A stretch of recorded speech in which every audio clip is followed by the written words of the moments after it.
Shalom, shalom. Bwana Yesu Kristo atukuzwe sana.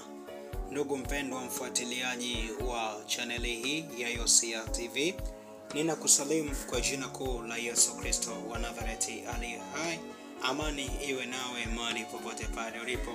Siku hii leo nimekuja na tafsiri za ndoto na maana zake, na utakapoota hizo ndoto jua kabisa kuna jambo Mungu anajaribu kusema nawe au anajaribu kuzungumza nawe. Kwa hiyo utakapoota ndoto hizi usione ni ndoto za kawaida, maana yake ni Roho Mtakatifu mwenyewe anajaribu kukuambia kile ambacho kinaendelea. Sasa ndoto zenyewe tunasema ni kwamba pale ambapo kaona umelala lakini ukaota ndoto upo katika mgao unakula mabaki ya chakula, ukaona kuna watu wanakula vyakula lakini wewe unaambiwa sahani yako, fungu lako hapa alipo, subiri mabaki, lakini unashangaa kwa namna ya ajabu ukaona unakula mabaki ya vyakula kwenye hiyo ndoto. Sasa ndoto ya namna hiyo unapokuwa unaota unakula mabaki ya chakula, tafsiri yake ni nini? Tafsiri yake ni kwamba unajulishwa kwamba tunasema roho ya kurudishwa nyuma inakufuatilia kwa sababu unakula mabaki.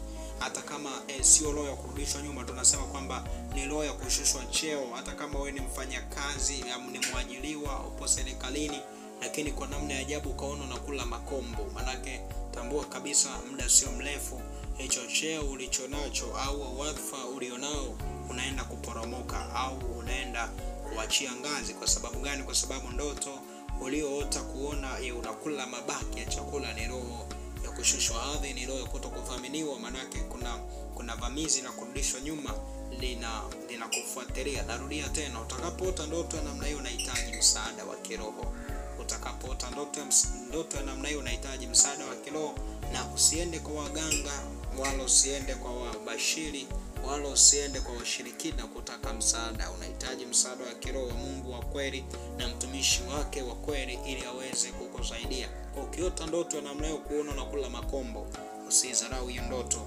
Ukidharau itakuletea maafa na madhara makubwa sana siku za usoni. Lakini ndoto nyingine tunasema kwamba kama ukiota ndoto unapanda mti na lakini kwa namna ya ajabu ukaona unavutwa chini ya huo mti.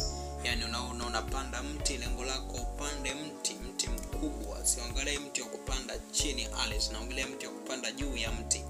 Yani mti umekuwa alafu ukaona unapanda huo mti, lakini kwa namna ya ajabu ulipokuwa unaona unapanda huo mti lakini ukashangaa kuna upepo mkubwa sana unajaribu kukuvuta chini, unajaribu kukuangusha, unajaribu kukutoa chini ya nini tunasema ya huo mti. Yani upepo unakuporomosha, unataka urudi alizini, lengo lako upande juu, ufike kileleni kabisa kwenye matawi ya juu, lakini kwa namna ajabu unaona ule mti, tunasema upepo unapigwa, unashambuliwa ule mti na upepo mkali.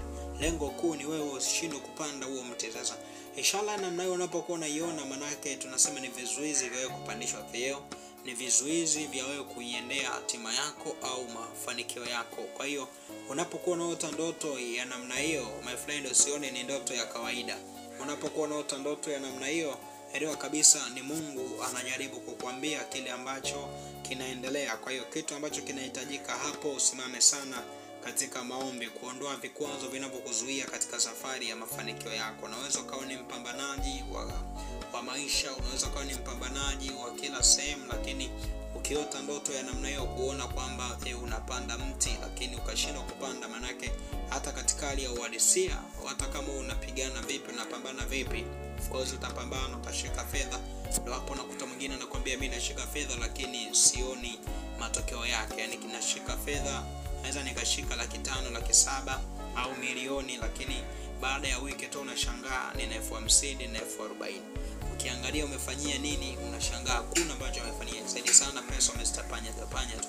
Shida ni nini? Shida sawa unapambana, lakini kuna kikwazo ambacho kipo ulimwengu wa roho cha wewe usifanikiwe. Kwa kile kikisha tolewa na ukiwa na juhudi yako hiyo na upambanaji wako huo, manake ni rahisi sana wewe kupata mafanikio. Kwa hiyo ndoto ya namna hiyo unapokuwa unaiona, usione ni ya kawaida. Pia unahitaji msaada wa kiroho. Namba zetu za WhatsApp ziko hapo, unaweza ukatufuata WhatsApp kwa ajili ya msaada zaidi pale ambapo ukaona ndoto ya namna hiyo. Lakini Ndoto nyingine nzuri na ya matumaini ni pale ambapo tunasema ukiota ndoto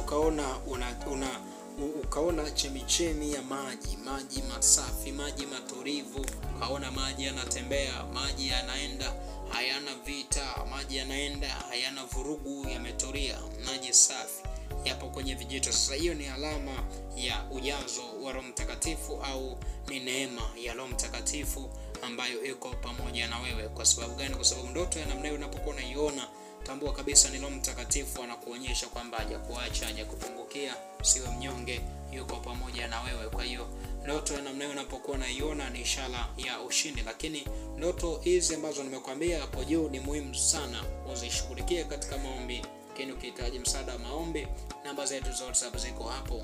Ninakutakia wakati mwema. Shalom shalom. Maranatha. Asante sana.